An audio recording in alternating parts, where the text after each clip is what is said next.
I got my first offer, I felt like Will Smith from The Pursuit of Happiness. I literally wanted to fucking cry. I never forget that $95,000 offer I got, because all I made maximum on a good year was like 65,000. That was a good year maximum. I wasn't doing it like that, man. I was driving Uber, you know what I'm saying, working insurance and shit, you know, just doing what I could to take care of my family, because I didn't know no better. I didn't have the resources or the friends or the people around me that I could look at and say, all right, they doing it good.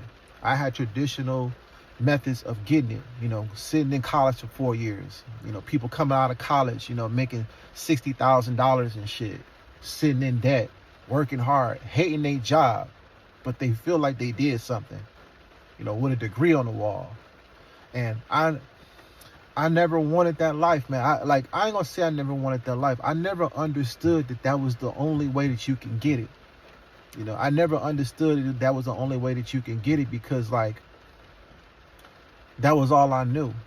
You know, it's like when I was growing up in Detroit, man, like we only had two paths. Either you're going to work at the plant, or you're going to be a musician, or you're going to sell dope. College wasn't even a thought like that. You know, like when we got out of high school, the one thing that we wanted to do was work for Chrysler, or we wanted to work for GM or Ford, you know, because our grandparents was making a good living with no college degree, working in these facilities. It's not even our world anymore. You know, we in a whole nother world. Our grandparents was able to reap the benefits of the industrial age. We're in a different age right now. We are in the information age. And I'm trying to equip you guys with where the world is shifted to. You know, it's not really like manual labor. It's more so of intellectual labor. And everything is in tech. Your apps, your software, like we're living in this right now. And a lot of us, we say that we're not tech savvy, but we're using this software. We're using this shit right now. We're doing, you know, DoorDash. We're doing, you know, Netflix. We're on Facebook. You're on probably Instagram right now looking at me, or YouTube looking at me right now. If you can log in, you can go into software testing. You know, something as simple as that. If you know when you can't log in and something looks right bad, you can go into software testing. You can go into cybersecurity, GovTech.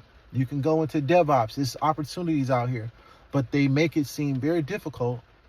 They make it seem like Chinese or Brazilian Portuguese that someone is speaking, to keep you from even considering into going into this industry. Because the less people that's going into this industry, the less competition that they have to face, the less people that are around that they have to compete with.